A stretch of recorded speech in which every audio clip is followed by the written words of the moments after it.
Well, hello, everyone. Thank you for joining us today for another episode of Two Economists and a Lender, where we take a deep dive into the most important economic issues facing agriculture. I'm your host, Carly Jacobson. David Widmar and Brent Gloy are back with us from Agricultural Economic Insights, along with Travis Meisgeier, a financial services officer here at Farm Credit. So, having a pipeline of insights and sounding boards is critical to keeping up with the evolving landscape of the ag industry, which you all know since you've chosen to be here with us today. And we're going to really dig in more and share some guidance on how to evaluate and build out that bench of advisors.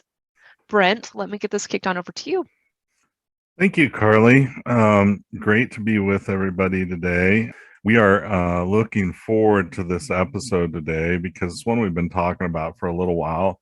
And the topic is really trusted advisors. And the goal of all of this, one of the goals of this whole series is really to help you make better decisions. And we think that building a good bench of trusted advisors can help you make better decisions. And I've heard this quote a few times. I think David probably sent it to me or somebody a long time ago. But what it says is you're the average of the 5 people you spend the most time with. And I think about that a fair amount because I made a pretty big life change when I left the university, and it's interesting, not good, not bad, just interesting how the people you spend the most time with kind of shape what you're thinking about, somehow you're thinking about it, some of the things you do, all of those kinds of things. So I think it's really important to kind of sit back and reflect a little bit who you're surrounding yourself with. And I think in our business, that's really, really important because the people that we're talking about to the most are going to influence us the most, whether they're trying to or not. They're just going to influence our thinking. This topic also reminds me a little bit of Danny Kleinfelter, who's a professor of farm management at Texas A&M, just very recently passed away, unfortunately. And one of his passions was helping farms set up peer groups. And part of his thinking was that you want to get input from peers, from other farms that are in the similar situation, because you can learn a lot. You can learn a lot from those advisors. And so he spent a lot of time trying to put those peer networks together. We're not talking about peer networks today. We're going to talk about trusted advisors. So what we want to do is help you think about that. And Carly, let's go ahead and start with a little bit of a poll. One of the things that's kind of interesting to look at is who is your most trusted professional advisor? And remember, we said trusted professional advisors, your agronomist, lender, legal counsel, maybe your accountant, or even your grain livestock marketing person. So of those 5 choices, who do you find to be your most trusted professional advisor? Take a minute and click that survey. There's been a lot of research on this. David will probably fill you in a little bit on some of that here in a second as the results come up. As we start to build these advisory teams, I think it's important to think about who's on it and what kind of input you're getting from them. So accountant actually scored the highest. David and I had a little bet. We never set the stakes. So I probably won a lot of money here today because my guess was the highest anyway. Just an inside joke. And Brent, just to build off that a little bit, we had previously at universities been a part of surveys that put lenders at a very high rank when it came to this trusted advisor. So I think it's worth just spending a little bit of time thinking about this, and appreciate everybody participating in this, but we're going to dive into this a little bit more. So Brent, tell us a little bit about the process for maybe improving. Yeah, as we think about this, we want to have this kind of circular effort where we start to think about, well, what are we currently doing? Okay.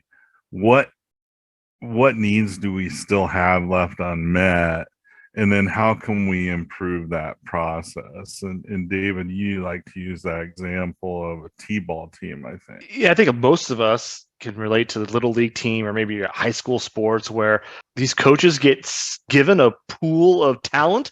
They're not really, they're kind of geographically limited as to how they're going to get a eventual winning successful team on the field. But think about, how do you recruit of that talent that lives in this school district or in this T-ball district? How do you get folks recruited to play the sport? How do you get them active into that team? How do you find their strengths and their weaknesses? How do you put together positions, and how do you put together a plan to play these different games?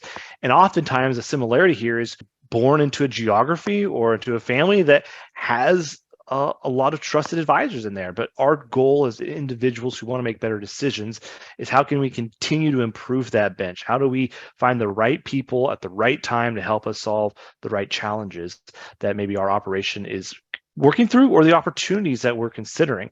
And so, there's kind of a couple ways to think about this. One is like, just kind of a product of the environment that I'm in. But I think we want to step past that and say, well, how do we make sure that we're curating that feedback that is valuable to us in the right place at the right time for the right issue? Yeah.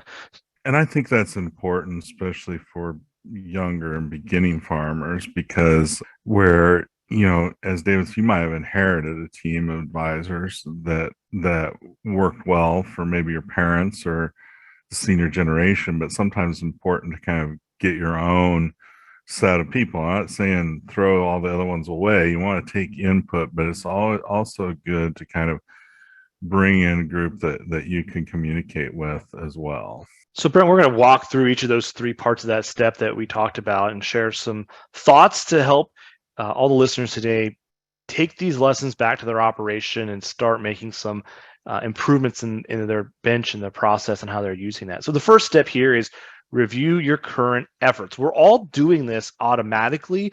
We're doing it maybe in a passive way.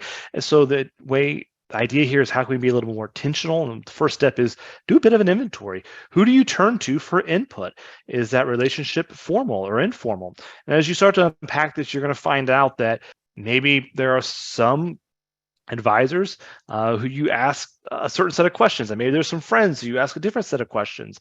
And the idea here, as you map out the people and the topics, maybe you start to identify, okay, there are issues that maybe I'm not as open to get feedback on. I'm not as open of getting this topic, that feedback on. So start here by just doing a bit of a review. And I want to underscore another point here that I mentioned earlier is, think about relationships being formal or informal. Do these folks know that they are a trusted advisor of yours? Maybe they're in professional, maybe they're in a personal capacity. Do they know that you're relying on that input to help move your business forward? Not saying good one way or bad the other way, but just think consciously about that relationship you have and how it's structured, and that could be important sort of in this inventory process as we move to the next steps, and thinking about how we can improve that process. The second consideration here is consider your specific needs.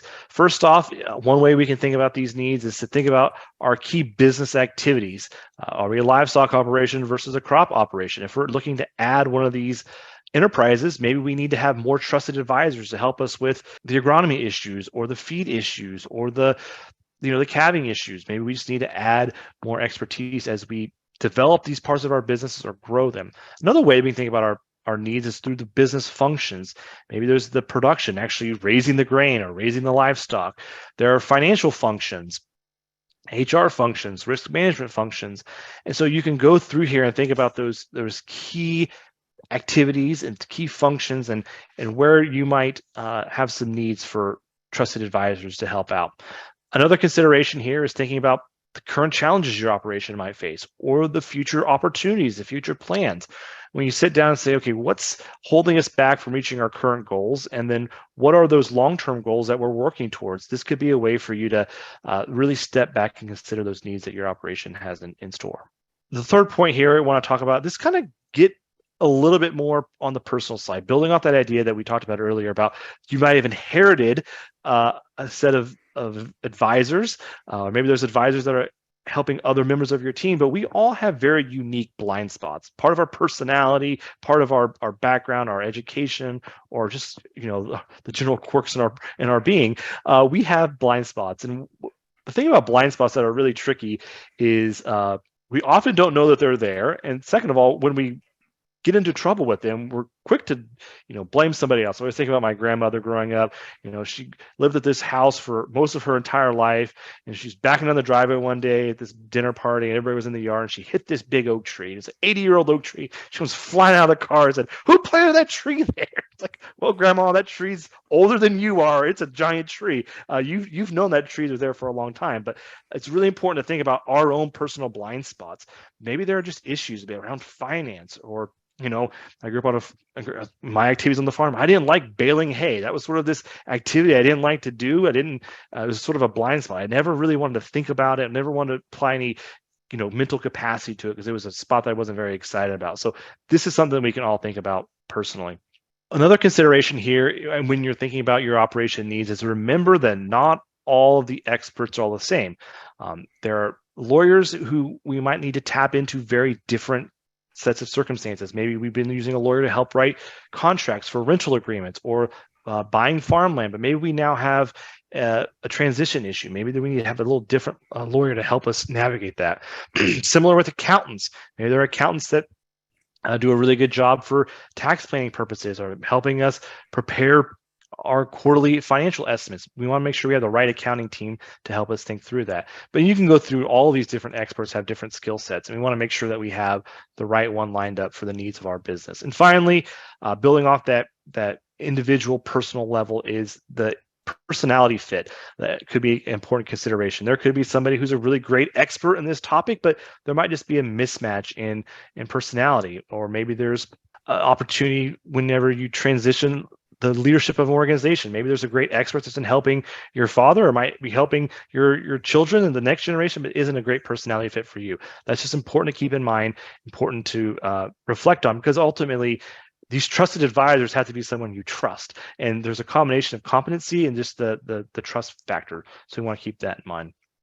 Step 3 here is improving the process.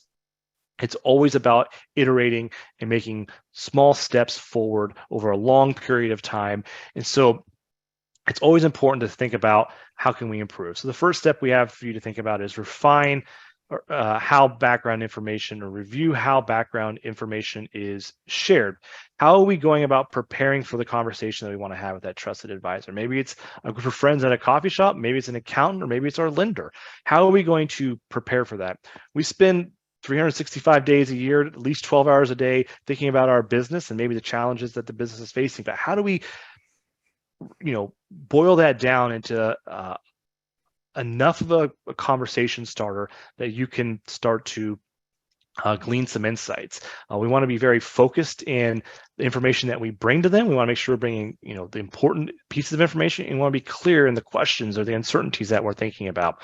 Oftentimes, preparing for that conversation in and of itself can be really powerful in improving and thinking about your thinking. Another consideration is the type of input you might be wanting to receive. There are a couple different ways you can get input and feedback. One of those is maybe strategic, and the other one is tactical. So, for example, here is maybe you think about what should be the right amount of fertilizer that I put on my corn crop in 2024. So you can go to one agronomist, and they might give you a specific number, 185 pounds per acre. And that's a very specific answer. That could be a very tactical type of feedback. Another type of feedback you might get could be from, let's say, kind of this university type of feedback, or this consultant type of feedback. Well, what crop did you plant last year? What are your soil type profiles? What's your soil type like? What are your soil tests tell you the last time you did soil tests? And they might give you sort of the path or the method for answering that question yourself. And that's always important to think about, sort of this idea of, give a man a fish or you teach the man to fish. This is the idea here of, do you want to answer, do you want to fish, or do you want to learn how to go about, solving this question for yourself in the long term? Finally, routinely revisit the topic of improving. Your operation is going to change and evolve and grow. You're going to be learning things. You're going to be forgetting things. It's going to be important for you to always be updating this feedback process to make sure that you're always improving your progress as you move forward. Thanks, David. I think to offer a few kind of parting thoughts. One of the things David's tried to do here is outline a process for you as you think about your advisors. And if you've watched many of our webinars, you know we're big about process, and as David said, we're big about marginal improvement, getting a little bit better over time, consistently over time, getting better. And so the first thing that he talked about was, what are your current efforts in this place? Who are your current advisors? Who are those 5 people that you spend the most time with? You're surrounding yourself. What are needs or gaps in those areas? And then how can we improve, and kind of being systematic and diligent about it. And I think as you build this advisory bench, part of it can be a bench, part of it could be even more formal, and you have to think about what is the structure. Do we have do we invite individual advisors to our business meeting, which if you haven't seen our webinar on business meetings, it'd be a good one to go back and revisit. How formal or informal is it? And a lot of us aren't very formal people, so going from like really informal, just a phone call every now and then, to something more formal. Hey, let's have a meeting, let's have an agenda, let's talk through some things, is a big leap. And so how much structure do we want to add to it? The other thing I think that is if you get into a really good advisor relationship, and B is just that voice of accountability. And as we were talking yesterday after we practiced for this webinar, a couple people mentioned, sometimes we're trying new things we don't tell other people because we don't want that accountability that comes with, oh, if I said I was going to do this, I'm going to do it. So we kind of like hedge on it. But accountability can be a really important part of having a good team of advisors, because they can help you say, hey, I thought you were going to do this. And I find that with David a lot. Like, he'll say, well, you said that your marketing was here, and why, what are you waiting for, kind of thing. That's really useful because it kind of snaps us out of it.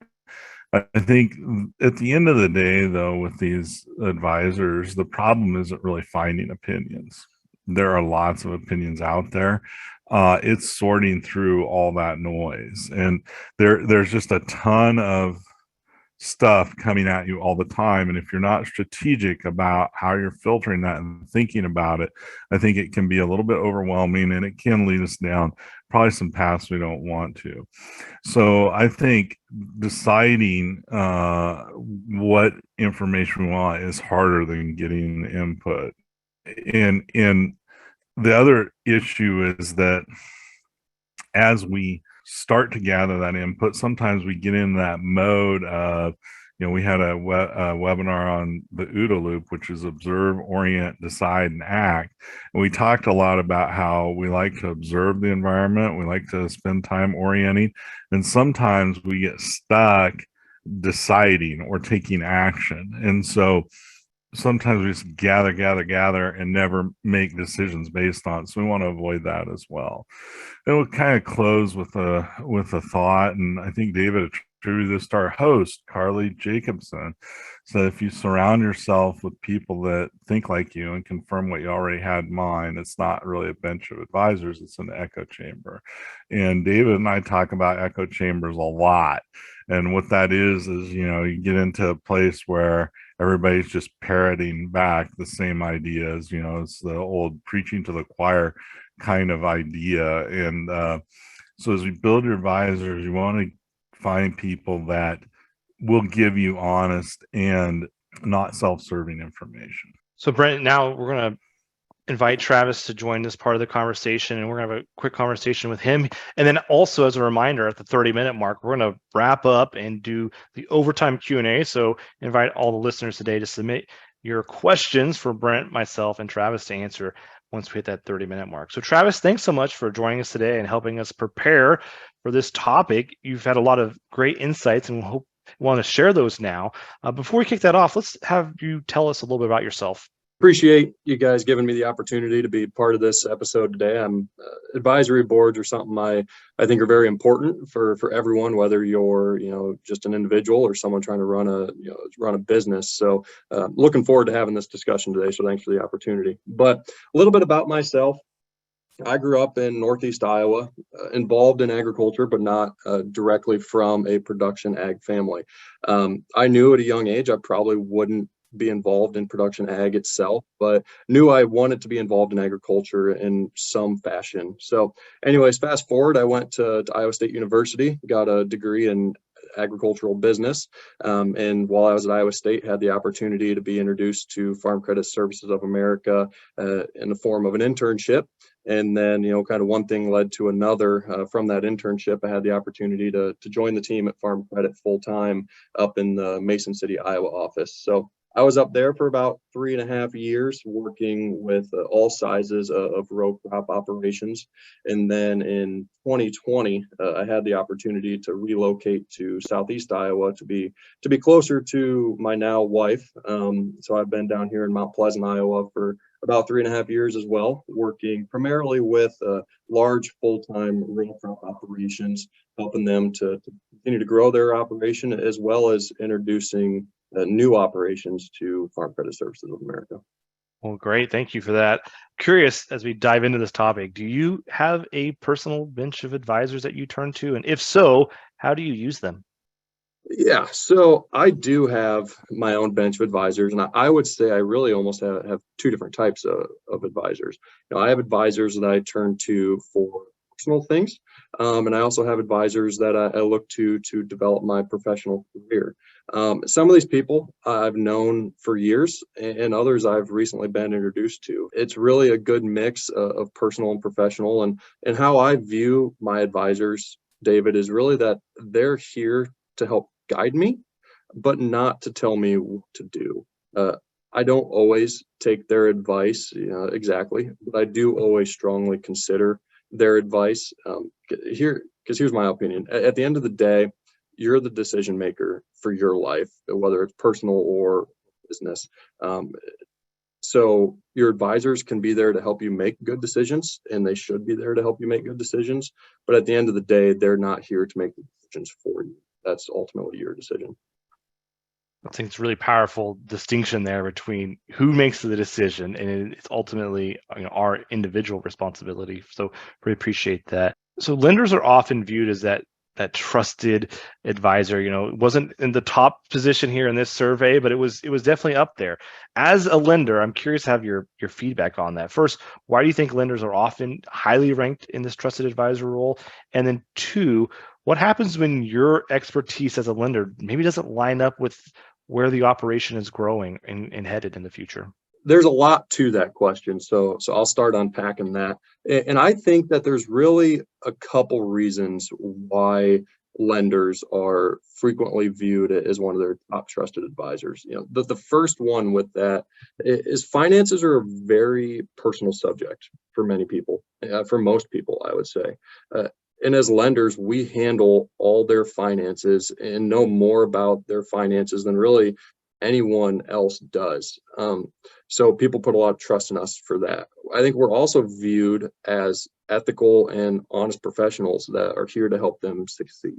Specifically, at Farm Credit Services of America, a lending relationship, it's a team effort. And when the operation is successful, then the co-op is successful as well. So that's another reason I think that they turn to us. So that's the main reason I think we're often the first phone call they make. But I do think that there's another reason, and I don't mean to be funny when I say this, but I think there's some truth to it, that people call us sometimes because we don't have a billable hourly rate like other advisors may. Examples of this may be your accountant or your attorney or even your machinery mechanic. Each of these individuals are experts in their specific field, but oftentimes if you pick up the phone and call them, you may get a bill in the mail a few weeks later. So with that being said, I try to be an expert in my field, which is, again, lending. But oftentimes I get asked questions that are outside of my realm of expertise.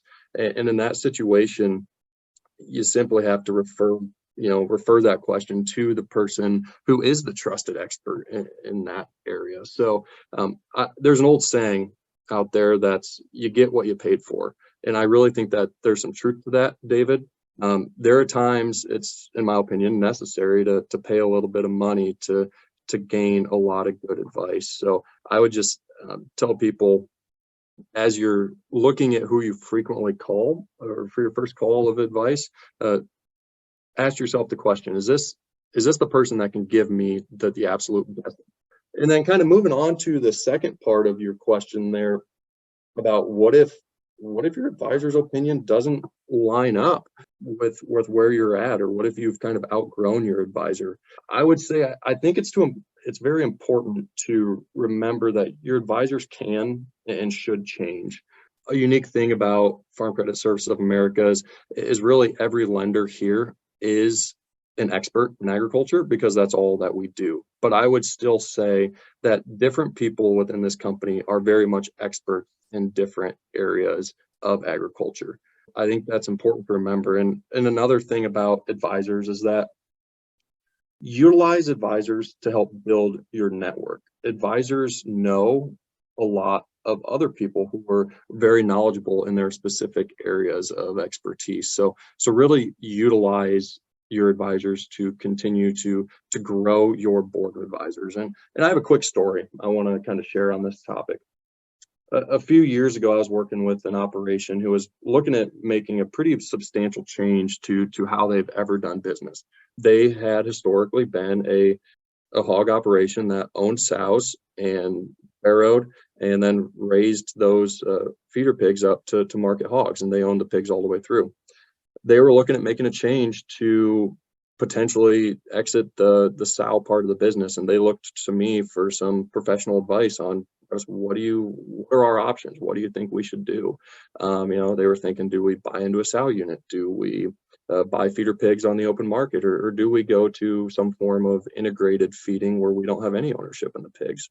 And I would say I figured out pretty quickly that I probably was not the expert in that specific field. Going back to what I said a minute ago about, everyone here at Farm Credit's an expert in agriculture, but we all have specific pieces of agriculture that we may be a little more educated on. So I turned to a teammate of mine who has been lending money specifically for hog operations for 30 plus years. And I essentially facilitated a meeting between that individual and this operation that was looking at making the change so that they could get the best advice that they could.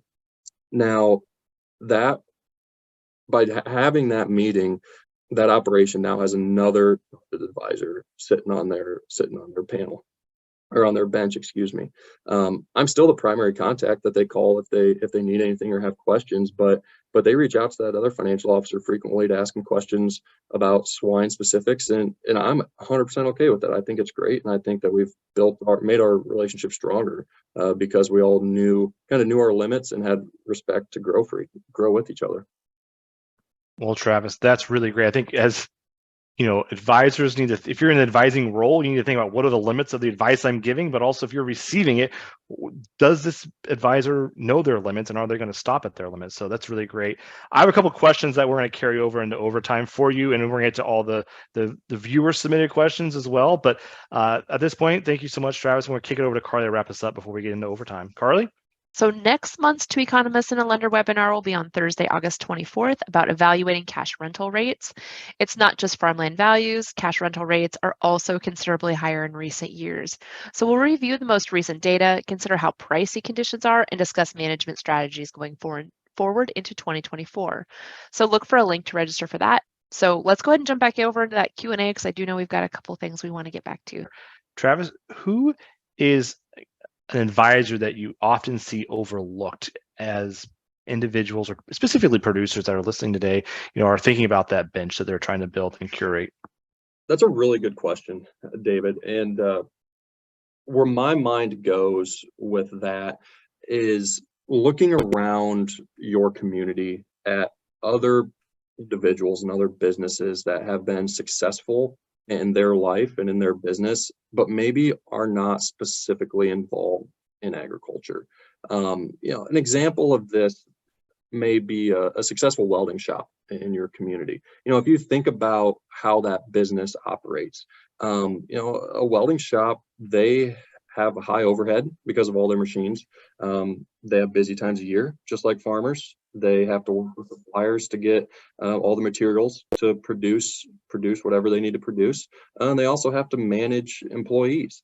So they may be creating a different widget. They're not producing corn and soybeans, but they're still going through a lot of the same struggles that you as a farmer really are. So I would look to other people in your area that are that do similar things on a day-to-day basis, but maybe not specifically in agriculture, and do that because you're going to be able to look outside the box a little bit more and view how to solve problems and build your business through a little bit different lens. I think oftentimes in agriculture, it's such a tight-knit community that we oftentimes look at other successful farming operations in our community to model ourselves after. And although I think that's great, I do think there's a lot of benefit to look at it through a different lens and get an outside perspective. So if I'm looking for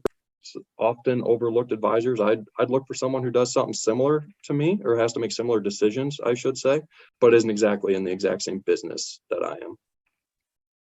Well, that's a really great example. I think you think about the boards of directors for Fortune 500 companies, you start to see that type of crossover happen. So really appreciate that example here in this conversation. Well, it's almost it's not really a question, but a comment. I think that one of the places, and I think it's spot on, where you can go to build your network is, local farm organizations that you can get involved with, things the university puts on, or any kind of learning event that companies might put on. And I think that's very true. And some of us aren't the best networkers in the world, but the more things you do, and I think, much as Travis said, sometimes join some of those organizations that are maybe even outside of agriculture can help expose you to a whole host of different people that can give you a lot of good information and help shape your thinking. And back to that quote, and I think Travis had mentioned it today, that, and maybe I had heard that quote a long time ago. I think he's the one that found who said it, but he had used it too. Those 5 people that you're around a lot, it shapes how you think and what you do. And so never hurts to bring some diversity into that. Yeah, and I think it's always good to keep in mind that networking is oftentimes where you start with building your board of advisors. Like, through networking, you will find the people that you trust and lean into the most. I think that's it. So that'll do it for another episode of Two Economists and a Lender. And thank you to Brent, David, and Travis for leading today's conversation. And for you in the audience, thank you for joining us. We look forward to seeing you online again next month.